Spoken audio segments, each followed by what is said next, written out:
Yes, sir. Yes, sir. India. Yes, sir. Yes, sir. तो आ गए हम लोग स्विट्ज़रलैंड में।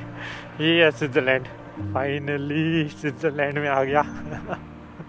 जो मेरी सबसे ज़्यादा एक्साइटमेंट है, जिस कंट्री में मैं अपनी मोटरसाइकिल पे आना चाहता था, वो है स्विट्ज़रलैंड।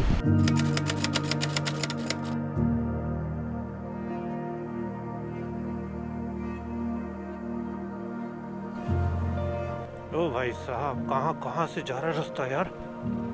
ज़्यादा रुकूंगा नहीं यार, चलता हूँ यहाँ से, धीरे धीरे बढ़ता रहूँगा।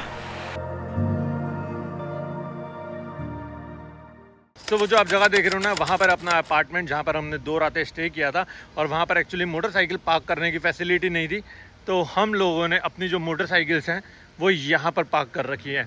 और यहाँ पर हमने पहले कंफर्म किया सिक्योरिटी से, यहाँ के लोकल अगर पुलिस वाले भी हमें दिखे तो हमने उनसे पूछा कि यहाँ पर बाइक्स पार्क करना सेफ़ है या नहीं है, क्योंकि यूरोप में बहुत सारी ऐसी कंट्रीज़ हैं जहाँ पर आप ऐसे पार्क करते हो तो बिल्कुल भी सेफ्टी नहीं होती, गाड़ी बाइक या चोरी होने का भी बहुत डर रहता है।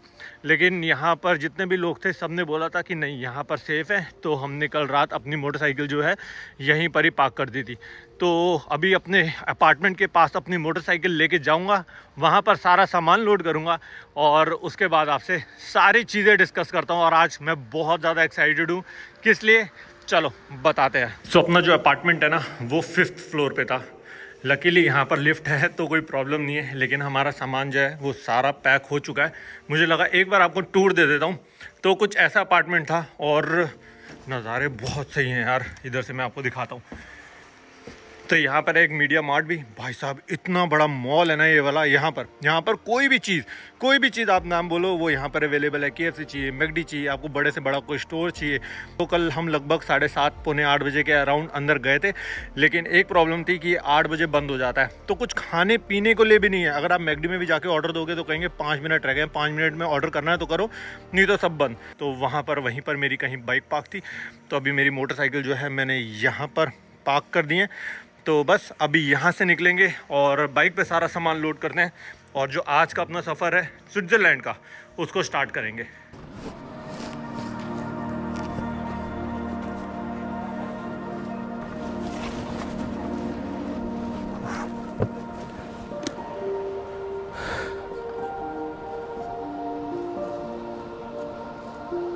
सो बाइक पे जो है सारा सामान लोड हो चुका है, और एक्साइटमेंट लेवल ना वैसे ही आज मुझे हो रहा है जैसे हमारी राइड स्टार्ट हुई थी उसके बाद जिस दिन मैंने नॉर्वे में एंट्री करी थी, सेम टू सेम वैसी एक्साइटमेंट है मुझे, क्योंकि आज अपनी एक और कंट्री को हम कवर करने वाले हैं, वो है स्विट्ज़रलैंड। तो लगभग अभी सुबह के 11 बजे हैं। हम लोग हैं इस समय जर्मनी में एक बहुत खूबसूरत जगह है जिसका नाम है स्टटगर्ट। स्विट्ज़रलैंड में आज हम जाने वाले हैं ज़्यूरिख में। अभी बाइक पे सारा सामान लोड हो चुका है। यहाँ से लगभग 3 घंटे का गूगल मैप्स के अकॉर्डिंग डिस्टेंस है ज़्यूरिख, जो हमें लगभग 6 घंटे लगेंगे, रुकते रुकाते जाएंगे। तो ज़्यादा अभी बात नहीं करते, निकलते हैं यहाँ से, और जो अपनी आज की जर्नी है जिसके लिए मैं बहुत एक्साइटेड हूँ, जो कि है स्विट्ज़रलैंड, उसको कंटिन्यू करते हैं। चलो आज की राइड स्टार्ट करते हैं भगवान का नाम लेकर। जय माता दी, माता रानी सही सलामत हमारी डेस्टिनेशन पे हमें पहुंचाना। और अभी तक बारिश नहीं हो रही थी, जैसे ही बाइक स्टार्ट करी और बारिश यहाँ पे स्टार्ट हो गई।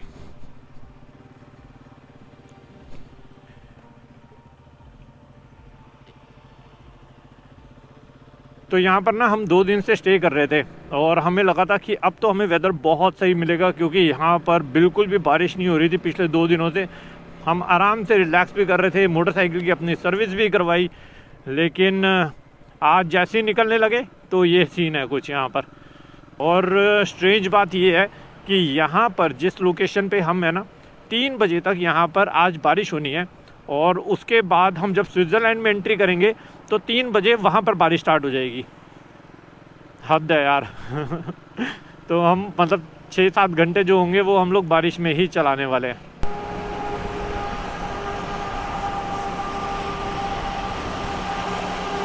तो जैसे जैसे आप साउथ ऑफ जर्मनी की तरफ जाते हो, जिसमें आपका जो बॉर्डर लग जाता है स्विट्ज़रलैंड के साथ, ऑस्ट्रिया के साथ, इटली, ये जो पूरे एल्प्स रीजन है, तो ये जो है ना बहुत खूबसूरत रीजन है जर्मनी का भी। तो इसीलिए जैसे जैसे हम बिल्कुल स्विट्ज़रलैंड बॉर्डर के पास जा रहे हैं, वैसे वैसे वेदर ज़बरदस्त होता रहेगा। तो ये होता है SOS अगर आप फंस जाते हो तो यहाँ से आप SOS से इन्फॉर्मेशन मतलब कुछ भी हेल्प मंगा सकते हो अपने लिए। तो अभी एक छोटा सा डिटोर ले लिया है, पता नहीं कहाँ जा रहे रास्ता, ऐसे ही डिटोर ले लिया, अंदर किसी भी गली में मुड़ गया देखने के लिए कि क्या चीज़ है।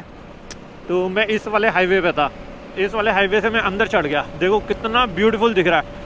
तो ऐसे ही घुस गया, थोड़ा सा इसने टाइम बढ़ा दिया, अभी 7 किलोमीटर इसने मुझे डिटोर लेके जा रहा है कहीं पर, और उसके बाद वापस मैं कहीं ना कहीं कनेक्ट कर ही जाऊँगा ज्यूरिख के लिए। तो ये भी एक थोड़ा सा ना इंटरनल जो होता है ना चीज़ें देखना बड़ा अच्छा लगता है मुझे। हाईवे जब मैं थोड़ा सा बोर हो जाता हूँ तो अंदर की तरफ मैं निकल लेता हूँ। अभी टाइम कुछ ज़्यादा नहीं हुआ, 2:30 बजे हैं। अगर मस्ती करते करते भी पहुँचेंगे तो 8 बजे तक हम ज्यूरिख में पहुँच जाएंगे।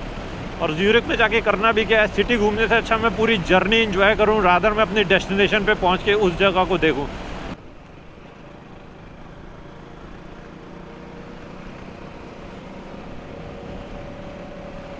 कैमरा जस्टिस कर दे इस ब्यूटी को। यही चीज़ एक्चुअली मुझे देखनी थी जो मैं काफ़ी दिनों से वेट कर रहा था। मिडोज़ मुझे बहुत पसंद है, मिडोज़ में कोई रोड चल रही हो और उसके अंदर अपनी मोटरसाइकिल चलाना।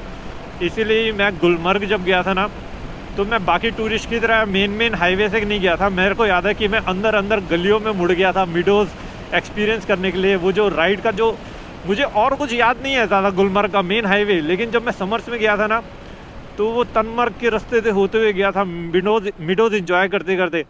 तो वो जो होती है वो होती है लाइफ लॉन्ग मेमोरीज, याद रहती है।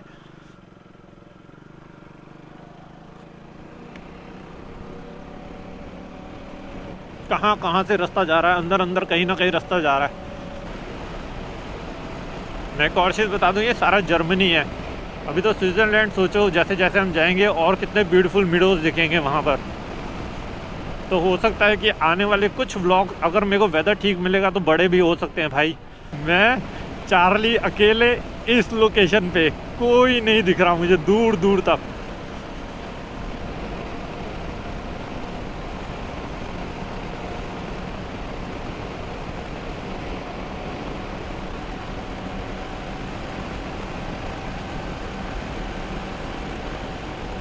तो कहीं कहीं जगह पर ना मैं बिल्कुल चुप हो जाता हूँ, बिल्कुल रॉ वीडियो रखता हूँ कि आप लोगों को भी ना ये चीज़ देखने में बिल्कुल अपना जैसे एक्सपीरियंस, आप भी मोटरसाइकिल चला रहे हो आपको ऐसा एक्सपीरियंस मिले।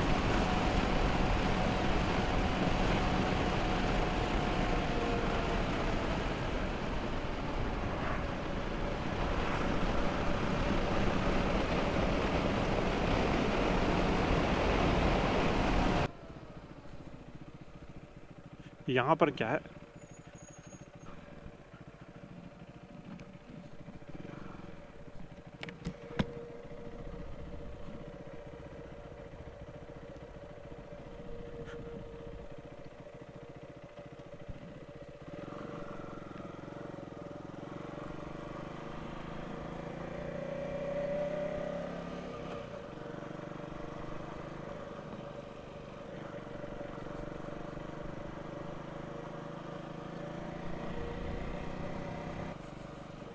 ओ भाई साहब कहाँ से जा रहा है रास्ता यार। हो।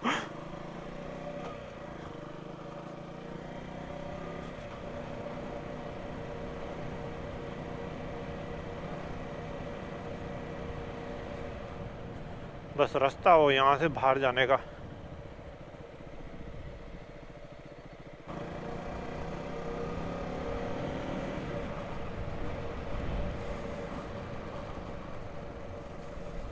अंदर से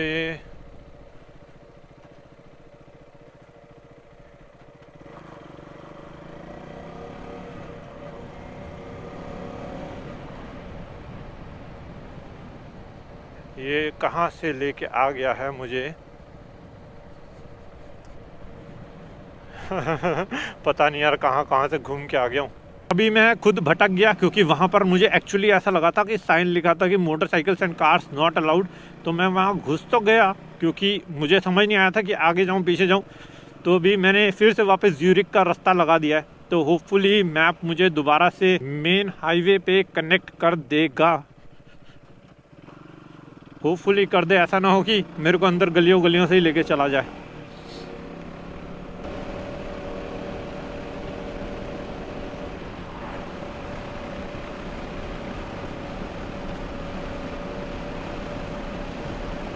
देखो ज्यूरिक कितना दिखा रहा है? 152।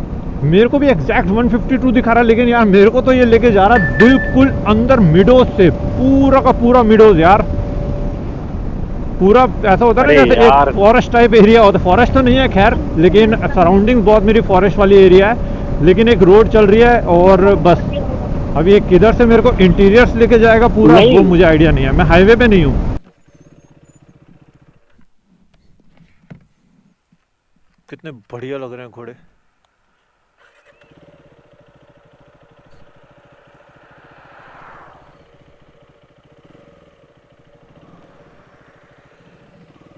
तो अभी प्रतीक को अपनी लोकेशन भेज दी है, उसने मुझे अपनी लोकेशन भेज दी है, लेकिन अभी हमने एक कॉमन लोकेशन पे बात करी है कि वहाँ पर ही मिल लेते हैं।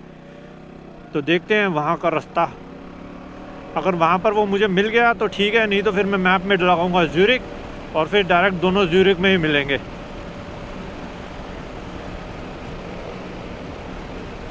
तो हम लोग ऐसे ही करते रहते हैं। वैसे तो जगह जगह पर उसको कहीं पर अलग जाना होता है फ़ोटोज़ वोटोज़ के लिए, तो वो अलग चला जाता है। मुझे कहीं पर अलग मुड़ना होता है तो मैं अलग मुड़ जाता हूँ।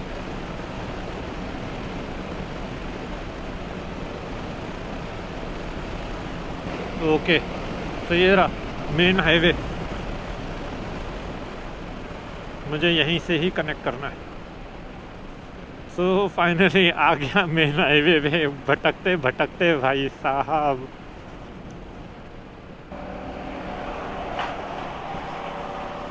तो प्रतीक गुम हो गया था, तो इसको मैंने थोड़ा गूगल मैप से लोकेशन बताई और वो यहाँ पर पहुँच गया अब।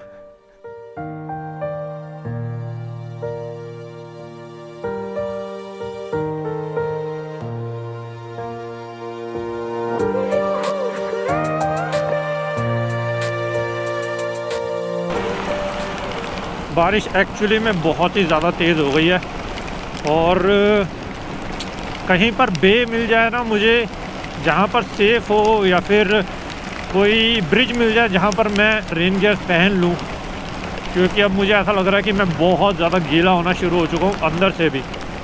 और अंदर से गीला होना ठीक नहीं है इतनी लंबी राइड में। बाहर से चलो तब तक ठीक है, मैनेज हो जाता है, लेकिन अभी बारिश बहुत तेज़ आ रही है और मैं ऐसे यहाँ पर साइड पे रुक नहीं सकता, क्योंकि अभी विजिबिलिटी जो है वो बहुत कम हो गई है और साइड में रुकना बिल्कुल भी इस समय सेफ़ नहीं है। तो देख रहा हूँ कहीं अंडरपास तो नहीं, खैर कोई ब्रिज भी दिख जाए ना जहाँ पर मैं नीचे अपना लगा के बाइक थोड़ी कॉर्नर पे रेन गियर पहन लूँ। जिस चीज़ को वेट कर रहा था वही आ गया। अब इसके अलावा मेरे पास सबसे बेस्ट ऑप्शन कुछ भी नहीं है, ये सबसे बेस्ट है। यहाँ पर ब्रिज के नीचे खड़ा होता हूँ और पहले फटाफट रेन गियर्स पहन लेता हूँ यार अपने। पूरा गीला हो रहा हूँ, पूरा गीला हो चुका हूँ मैं। सबसे पहले रेन पैंट ही पहन लेता हूँ, क्योंकि वो थोड़ी सी डिफ़िकल्ट होती है पहननी जब आप इतने सारे राइडिंग गियर्स आपने पहने होते हैं। तो पता है अभी बारिश हो जाए ना 2 दिन कोई बात नहीं, अभी मैनेज हो जाएगा, क्योंकि हम हाईवेज पे हैं। लेकिन बस मैं ये नहीं चाहता कि जब हम हाई माउंटेन पासेस पे जाएंगे ना तब हमें किसी तरीके की भी स्नो मिले। ज़्यादा रुकूंगा नहीं यार, चलता हूँ यहाँ से, धीरे धीरे बढ़ता रहूँगा। अभी भी गूगल मैप दिखा तो रहा है, टाइम लगेगा, कोई बात नहीं।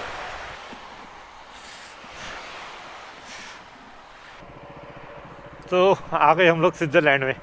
ये है स्विट्ज़रलैंड, ज़ोलमैट लिखा हुआ है यहाँ पर। फाइनली स्विट्ज़रलैंड में आ गया। नाइस। सो फाइनली मुझे स्विट्ज़रलैंड का बॉर्डर दिख गया और मुझे दिख रहा है कि यहाँ से हार्डली 50 मीटर पे स्विट्ज़रलैंड स्टार्ट हो जाएगा। जैसे मैंने आपको इस वीडियो के स्टार्ट में भी बताया होगा और शायद बीच में भी बताया होगा कि मेरी 2 से 3 कंट्रीज़ ऐसी थी जहाँ पर मैं जाने के लिए बहुत ज़्यादा एक्साइटेड था अपनी मोटरसाइकिल पे। वो एक थी नॉर्वे, जिसको देखकर मैं बहुत ज़्यादा यार एक्साइटेड हो गया था और अभी भी मेरा मन नहीं भरा उस जगह से। और मैं ज़रूर कोशिश करूँगा ना कभी अपनी मोटरसाइकिल पे या बिना मोटरसाइकिल के भी, या फिर दूसरी मोटरसाइकिल पे, मतलब जैसे भी मोड ऑफ ट्रांसपोर्ट हो, मुझे एक बार नॉर्वे ज़रूर देखना है दोबारा से, और उस तरीके से देखना है जो अभी मैंने मिस कर दिया, क्योंकि वहाँ पर बर्फ़ का बहुत ज़्यादा सीन हो गया था। और दूसरी कंट्री जो थी वो थी स्विट्ज़रलैंड, जो यहाँ से खाली 50 मीटर की दूरी पे है। स्विट्ज़रलैंड इसलिए क्योंकि इसको एक हेवन ऑन अर्थ भी बोला जाता है। जैसे हमारी कंट्री में भी हम लोग कश्मीर को बोलते हैं ना हेवन ऑन अर्थ है, हिमाचल को बोलते हैं, उत्तराखंड के कई लोकेशंस को बोलते हैं, हमारे नॉर्थ ईस्ट के कई सेक्शंस को बोलते हैं कि यार ये तो हेवन ऑन अर्थ है। ऐसे ही स्विट्ज़रलैंड भी एक कंट्री है जिसको हेवन ऑन अर्थ बोला जाता है। जर्मनी का जो पार्ट है वो स्टार्टिंग जब नॉर्थ वाला सेक्शन है ना, वो थोड़ा सा बोरिंग टाइप है क्योंकि हाईवेज़ है और सारा कुछ इतना इंटरेस्टिंग नहीं लगता। लेकिन जैसे जैसे आप लोग साउथ की तरफ पढ़ते हो ना, तो रियल ब्यूटी दिखनी शुरू होती है, क्योंकि ये सारे एल्प्स रीजन जो होते हैं, जितने भी ऑस्ट्रिया, इटली, स्विट्ज़रलैंड है, ये सारे एक दूसरे से कनेक्टेड है। और हमें अब मिल चुका है स्विट्ज़रलैंड का बॉर्डर, जिसको लेकर मैं बहुत ज़्यादा एक्साइटेड हो रहा हूँ। तो अभी चलते हैं स्विट्ज़रलैंड का बॉर्डर क्रॉस करते हैं और अपनी राइड आगे कंटिन्यू करते हैं। जय माता दी। तो यहाँ पर आपको दिख रहा होगा, लिखा है ज़ोलमेट। तो हर कंट्री के दो अलग अलग नाम होते हैं। एक तो कॉमन नाम जो सब लोग जानते हैं, जैसे स्विट्ज़रलैंड हो गया, और ज़ोलमेट हो सकता है स्विट्ज़रलैंड को लोकल लैंग्वेज में बोला जाता हो। ज़ोलमेट, बैटिंगन, थाइंगन।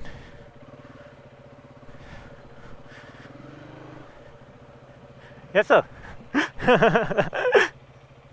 Yes sir. India. Yes, sir. From India, was it? Yes, sir. I came all the way from India.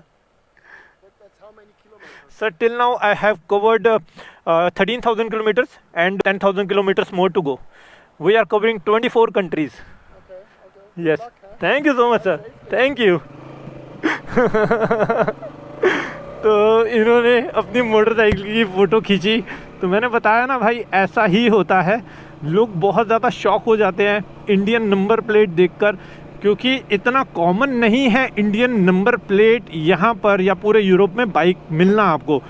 तो ऐसा नहीं है कि इंडियंस बाइक नहीं चलाते, यहाँ पर आते हैं, रेंट पे बाइक लेते हैं, घूमते हैं, लेकिन इंडियन नंबर प्लेट के साथ बहुत ही कम आपको देखने को मिलेगा। तो कुछ ऐसे सीन हैं। अभी अपना नेट नहीं चल रहा शायद। जब एक कंट्री से दूसरी कंट्री जाओ ना, तो थोड़ी देर के लिए नेटवर्क बंद हो जाता है, क्योंकि स्विच होता है ना नेटवर्क। अभी यहाँ का नेटवर्क मेरा पकड़ लेगा ऑटोमेटिकली। तो आप में से बहुत सारे लोग पूछते हो कि मैं मतलब कौन सा इंटरनेट यूज़ कर रहा हूँ, कौन सा फ़ोन नेटवर्क यूज़ कर रहा हूँ। तो मैं यूज़ कर रहा हूँ मैट्रिक्स की ई सिम। मैट्रिक्स के बारे में मैंने कई पिछले व्लॉग्स में भी आपको बताया हुआ है। तो ये है एक इंटरनेशनल इंटरनेट प्रोवाइडर। ये आपको अराउंड द वर्ल्ड आपको इनकी फैसिलिटीज़ मिलती है। आप किसी भी कंट्री में जाओगे, आपका इंटरनेट परफेक्ट चलेगा। मेरे को अभी तक कोई कंट्री में कहीं पर भी प्रॉब्लम नहीं आई है, और कॉलिंग फैसिलिटी भी मिलती है, और इंटरनेट की फैसिलिटी तो भाई मेरी 5G चल रही है हर जगह पर, हर जगह पर। अगर आप कभी इंटरनेशनल ट्रैवल करते हो ना, तो मैट्रिक्स की ई सिम ज़रूर लेके जाना। मैं आपको बता रहा हूँ, मेरी स्क्रीन पे आप ऑल द टाइम देखोगे कि मैप चल रहा होगा। कोई भी व्लॉग उठा के देख लो, मैप चल रहा होगा। और मैं कभी भी ऑफलाइन मैप डाउनलोड करके नहीं चलता, मैं हमेशा लाइव मैप रखता हूँ, और वो मेरा मैट्रिक्स से चल रहा है। इससे आपको अंदाज़ा हो जाएगा कि मैं फॉरेस्ट में हूँ, चाहे मैं ओशियन में हूँ, चाहे मैं नॉर्वे के पहाड़ों में हूँ, चाहे मैं किसी लोकेशन पे हूँ, मेरा इंटरनेट हमेशा काम कर रहा होता है। ट्रेन भी दिख गई, आ गया, इंटरनेट आ गया। मैंने बताया ना, अब मेरा ये ऑटोमेटिकली कनेक्ट कर देगा। तो यहाँ से ज्यूरिक जो दिखा रहा है, वो दिखा रहा है 56 किलोमीटर है। स्पीड लिमिट 80 की है, तो थोड़ा सा स्पीड बढ़ाते हैं अभी।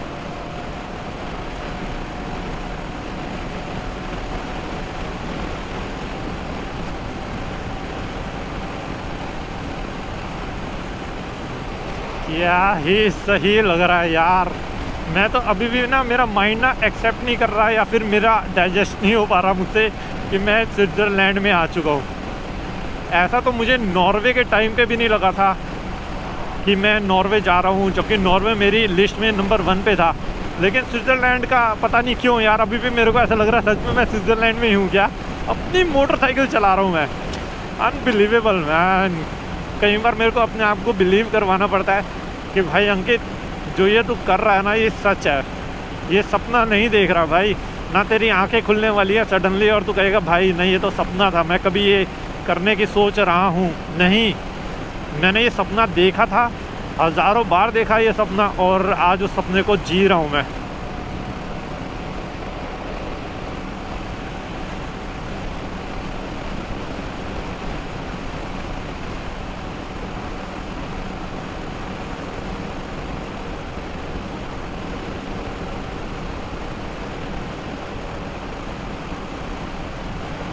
फरारी।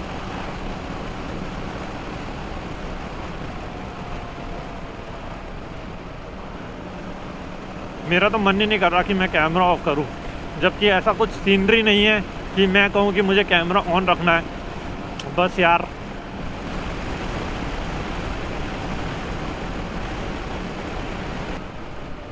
किधर से किधर से किधर से किधर से किधर से वो एग्जिट है।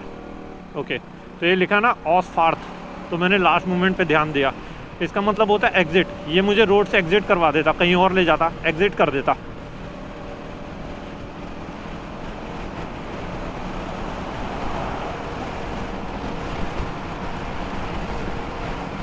एक्चुअली में मुझे लगता है कि स्विट्ज़रलैंड में बहुत सारी टनल्स होंगी, क्योंकि ये नॉर्दर्न पार्ट ऑफ स्विट्ज़रलैंड है, तो यहाँ पर जो है बर्फ़ बहुत ज़्यादा पड़ती होगी। इस एरिया में आई एम नॉट श्योर। जैसे जैसे हम स्विट्ज़रलैंड के अंदर एरिया में जाएंगे तो वहाँ पर डेफिनेटली बहुत ज़्यादा बर्फ़ पड़ती होगी, और ऐसे बर्फ़ को बाईपास करने के लिए यहाँ पर टनल्स बहुत सारी होंगी।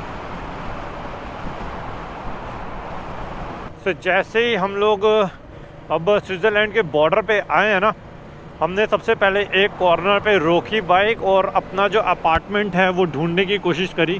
पहले हम प्लान कर रहे थे कि हम ज्यूरिख चले जाते हैं, लेकिन हमारे माइंड से स्किप हो गया। जब हम आइटनरी पे वॉक कर रहे थे ना, तो हमें एक वाटरफॉल के बारे में पता लगा था, राइन वाटरफॉल।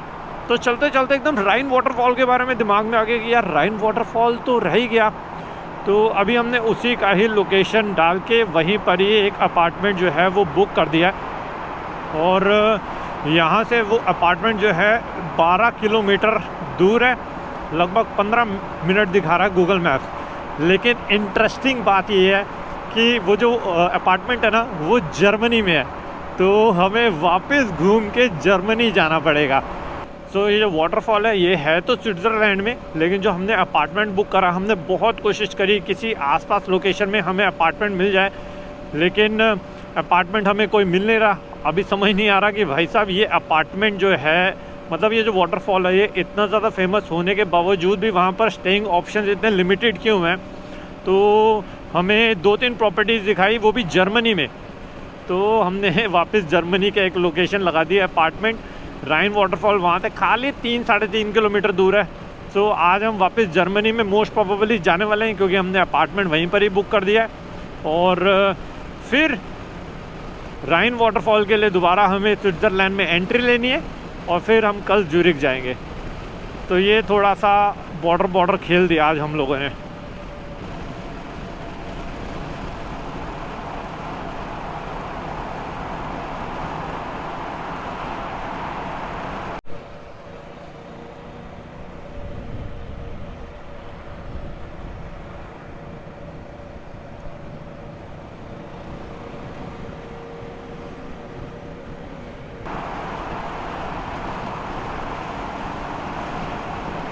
तो ये है स्विट्ज़रलैंड, और हम लोग अब स्विट्ज़रलैंड से एग्ज़िट कर रहे हैं और अब हम एंट्री ले रहे हैं वापस जर्मनी में।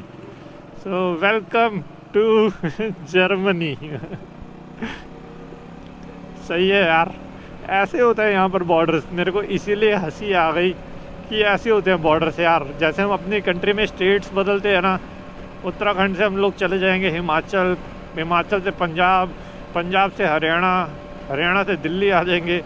तो बस यही समझो यहाँ पर भी सेम ऐसा ही है, पता ही नहीं लगता, कोई रोक टोक नहीं, कोई पूछने वाला नहीं। बस आपके पास वैलिड यूरोप में एंट्री का वीज़ा होना चाहिए, बस दैट इज़ इट।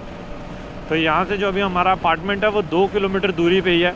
हमने कोशिश बहुत करी थी कि हमें स्विट्ज़रलैंड में ही मिल जाए कोई अपार्टमेंट, लेकिन नहीं मिला भाई। और जो मिल रहे हैं वो 7, 8, 10, 12 किलोमीटर दूर मिल रहे हैं राइन वाटरफॉल से। तो हमें ये मिल रहा था खाली 2.5-3 किलोमीटर दूर राइन वाटरफॉल से। तो हमने वही अपार्टमेंट बुक कर दिया, और कल दोबारा से हम री एंट्री करेंगे। और नेक्स्ट ब्लॉग में आपको दोबारा से देखने को मिलेगा कि कैसे आपका अंकित भाई दोबारा से री एंट्री करता है स्विट्ज़रलैंड में जर्मनी से।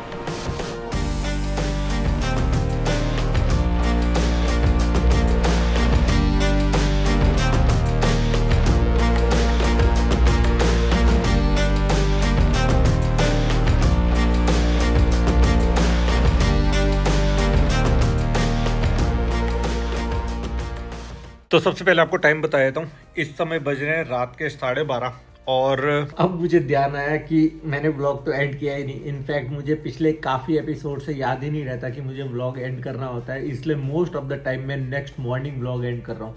लेकिन एकदम से एडिटिंग करते करते दिमाग में आया कि नहीं यार, आज तो व्लॉग करना बनता है, बेसिकली व्लॉग एंड करना बनता है। तो हम बिल्कुल सही सलामत अपने अपार्टमेंट में पहुँच चुके हैं, जो कि है जर्मनी।